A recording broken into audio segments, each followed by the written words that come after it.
ಶ್ರೀಮಾತ್ರೇ ನಮಃ.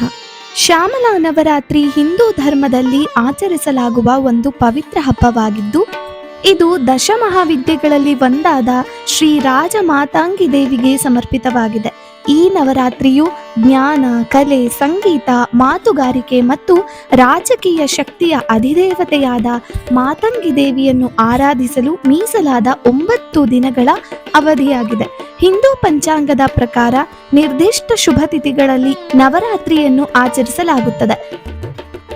ಇದು ಆಧ್ಯಾತ್ಮಿಕ ಸಾಧನೆ ಮತ್ತು ಆಂತರಿಕ ಶುದ್ಧೀಕರಣಕ್ಕೆ ಅತ್ಯಂತ ಶ್ರೇಷ್ಠ ಸಮಯವಾಗಿದೆ. ಮಾತಂಗಿ ದೇವಿಯು ಬುದ್ಧಿಶಕ್ತಿ, ವಾಕ್ಚಾತುರ್ಯ, ಸೃಜನಶೀಲತೆ ಮತ್ತು ಸಕಲ ವಿದ್ಯೆಗಳ ಅಧಿಪತಿ. ಶ್ಯಾಮಲಾ ನವರಾತ್ರಿಯಂದು ದೇವಿಯನ್ನು ಪೂಜಿಸುವುದರಿಂದ ಭಕ್ತರಿಗೆ ಜ್ಞಾನ, ಕಲಾತ್ಮಕ ಪ್ರತಿಭೆ, ಉತ್ತಮ ಸಂವಹನ ಕೌಶಲ್ಯಗಳು ಮತ್ತು ಜೀವನದಲ್ಲಿ ಯಶಸ್ಸು ಪ್ರಾಪ್ತವಾಗುತ್ತದೆ. ಇದು ಕೇವಲ ಬಾಹ್ಯ ಸಾಧನೆಗಳಿಗಾಗಿ ಮಾತ್ರವಲ್ಲದೆ ಆಂತರಿಕ ಶುದ್ಧೀಕರಣ ಮತ್ತು ಆಧ್ಯಾತ್ಮಿಕ ಉನ್ನತಿಗಾಗಿ ದೇವಿಯ ಕೃಪೆಯನ್ನು ಪಡೆಯುವ ಒಂದು ಮಾರ್ಗವಾಗಿದೆ. ವಿಶೇಷವಾಗಿ ಕಲೆ, ಸಂಗೀತ, ಸಾಹಿತ್ಯ ಮತ್ತು ಶಿಕ್ಷಣ ಕ್ಷೇತ್ರಗಳಲ್ಲಿ ತೊಡಗಿರುವವರಿಗೆ ಈ ಆರಾಧನೆಯು ಅತ್ಯಂತ ಫಲಪ್ರದವಾಗಿದೆ. ಈ ಶ್ಯಾಮಲಾ ನವರಾತ್ರಿಯನ್ನ ಹೇಗೆ ಆಚರಿಸಬೇಕು ಅಂದ್ರೆ, ಶ್ಯಾಮಲಾ ನವರಾತ್ರಿಯ ಆಚರಣೆಯು ಭಕ್ತಿ ಮತ್ತು ಶ್ರದ್ಧೆಯಿಂದ ಕೂಡಿರುತ್ತೆ. ಪ್ರಮುಖ ಆಚರಣೆಗಳು ಯಾವ್ದ್ಯಾವುದು ಅಂದ್ರೆ, ದೇವಿಯ ಪೂಜೆ. ಮಾತಂಗಿ ದೇವಿಯ ವಿಗ್ರಹ ಅಥವಾ ಚಿತ್ರವನ್ನು ಪ್ರತಿಷ್ಠಾಪಿಸಿ ವಿಶೇಷ ಪೂಜೆಗಳನ್ನು ಸಲ್ಲಿಸಲಾಗುತ್ತದೆ.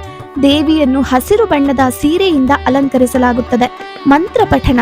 ಮಾತಂಗಿ ಮೂಲ ಮಂತ್ರ, ಸಹಸ್ರನಾಮ ಅಥವಾ ಸ್ತೋತ್ರಗಳನ್ನು ಭಕ್ತಿಯಿಂದ ಪಠಿಸಲಾಗುತ್ತದೆ.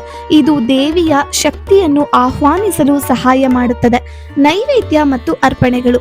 ಹಸಿರು ಬಣ್ಣದ ವಸ್ತುಗಳು, ಹೂವುಗಳು, ವಿಶೇಷವಾಗಿ ಬಿಲ್ವಪತ್ರೆ ಮತ್ತು ಕಮಲ, ಹಣ್ಣುಗಳು ಮತ್ತು ಸಿಹಿ ತಿಂಡಿಗಳು ದೇವಿಗೆ ಅರ್ಪಿಸಲಾಗುತ್ತದೆ. ಕೆಲವೊಮ್ಮೆ ಉಚ್ಚಿಷ್ಟ ಅಂದರೆ ಎಂಜಲು ನೈವೇದ್ಯವನ್ನು ಸಹ ಅರ್ಪಿಸಲಾಗುತ್ತದೆ. ಇದು ದೇವಿಯ ಸರ್ವವ್ಯಾಪಕ ಮತ್ತು ಶುದ್ಧೀಕರಿಸುವ ಶಕ್ತಿಯ ಸಂಕೇತವಾಗಿದೆ. ಉಪವಾಸ. ಕೆಲವು ಭಕ್ತರು ನವರಾತ್ರಿಯ 9 ದಿನಗಳ ಕಾಲ ಅಥವಾ ನಿರ್ದಿಷ್ಟ ದಿನಗಳಂದು ಉಪವಾಸ ವ್ರತವನ್ನು ಆಚರಿಸುತ್ತಾರೆ. ಕಲಾತ್ಮಕ ಚಟುವಟಿಕೆಗಳು. ಸಂಗೀತ, ನೃತ್ಯ, ಕಲೆ ಮತ್ತು ಸಾಹಿತ್ಯಕ್ಕೆ ಸಂಬಂಧಿಸಿದ ಚಟುವಟಿಕೆಗಳಿಗೆ ವಿಶೇಷ ಒತ್ತು ನೀಡಲಾಗುತ್ತದೆ.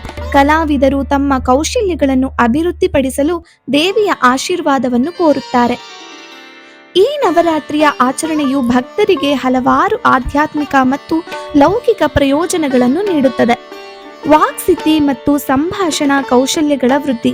ಮಾತಂಗಿ ದೇವಿಯ ಆರಾಧನೆಯು ಮಾತುಗಾರಿಕೆಯಲ್ಲಿ ಸ್ಪಷ್ಟತೆ, ಪ್ರಭಾವ ಮತ್ತು ಸಿದ್ಧಿಯನ್ನು ನೀಡುತ್ತದೆ. ಸೃಜನಶೀಲತೆ ಮತ್ತು ಕಲಾತ್ಮಕ ಪ್ರತಿಭೆಗಳ ಅಭಿವೃದ್ಧಿ.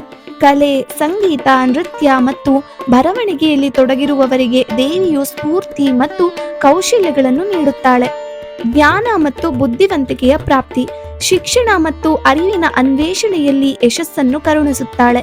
ಶತ್ರುಗಳ ಮೇಲೆ ವಿಜಯ ಮತ್ತು ಅಡೆತಡೆಗಳ ನಿವಾರಣೆ. ಜೀವನದ ಸವಾಲುಗಳನ್ನು ಎದುರಿಸಲು ಆಂತರಿಕ ಶಕ್ತಿ ಮತ್ತು ಧೈರ್ಯವನ್ನು ನೀಡುತ್ತಾಳೆ.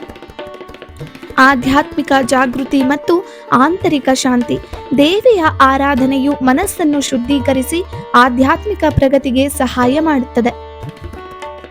ಮಾತಂಗಿ ದೇವಿಯು ದಶಮಹಾವಿದ್ಯೆಗಳಲ್ಲಿ 9ನೆಯವಳು ಮತ್ತು ಲಲಿತಾ ತ್ರಿಪುರ ಸುಂದರಿಯ ಪ್ರಧಾನ ಮಂತ್ರಿಯಾಗಿದ್ದಾಳೆ. ಅವಳು ರಾಜಕೀಯ, ಆಡಳಿತಾತ್ಮಕ ಶಕ್ತಿ ಮತ್ತು ಜ್ಞಾನವನ್ನು ಪ್ರತಿನಿಧಿಸುತ್ತಾಳೆ. ಅವಳನ್ನು ಕೆಲವೊಮ್ಮೆ ಉಚ್ಚಿಷ್ಟ ಚಾಂಡಾಲಿನಿ ಎಂದು ಕರೆಯಲಾಗುತ್ತದೆ. ಇದು ಸಾಮಾಜಿಕ ರೂಢಿಗಳನ್ನು ಮೀರಿದ ಅವಳ ಸರ್ವವ್ಯಾಪಕ ಮತ್ತು ಶುದ್ಧೀಕರಿಸುವ ಶಕ್ತಿಯನ್ನು ಸೂಚಿಸುತ್ತದೆ. ಅವಳು ಪ್ರಕೃತಿ ಮತ್ತು ಅರಣ್ಯದೊಂದಿಗೆ ಸಂಬಂಧ ಹೊಂದಿದ್ದು, ಗಿಣಿಯನ್ನು ತನ್ನ ವಾಹನವಾಗಿ ಹೊಂದಿದ್ದಾಳೆ. ಗಿಣಿಯು ಮಾತು ಮತ್ತು ಜ್ಞಾನದ ಸಂಕೇತವಾಗಿದೆ. ಅವಳ ಕಥೆಗಳು ಅವಳ ಅನನ್ಯ ಸ್ವಭಾವ ಮತ್ತು ಭಕ್ತರಿಗೆ ಅವಳು ನೀಡುವ ಅಪಾರ ಕೃಪೆಯನ್ನು ಎತ್ತಿ ಹಿಡಿಯುತ್ತವೆ. ಶ್ಯಾಮಲಾ ನವರಾತ್ರಿಯು ಕೇವಲ ಒಂದು ಹಬ್ಬವಲ್ಲ, ಇದು ಭಕ್ತರು ಮತ್ತು ಆಂತರಿಕ ಶಕ್ತಿಯನ್ನು ಜಾಗೃತಿಗೊಳಿಸಲು, ಜ್ಞಾನ ಮತ್ತು ಕಲಾತ್ಮಕತೆಯನ್ನು ಬೆಳೆಸಿಕೊಳ್ಳಲು ಒಂದು ಸುಸಂದರ್ಭವಾಗಿದೆ. ಮಾತಂಗಿ ದೇವಿಯ ಆಶೀರ್ವಾದದಿಂದ ಜೀವನದಲ್ಲಿ ಸಕಲ ಶುಭಗಳು ಲಭಿಸುತ್ತವೆ ಮತ್ತು ಆಧ್ಯಾತ್ಮಿಕ ಪಯಣದಲ್ಲಿ ಪ್ರಗತಿ ಸಾಧಿಸಲು ಸಾಧ್ಯವಾಗುತ್ತದೆ. ಶ್ರೀ ಜಗದಂಬಾರ್ಪಣಮಸ್ತು.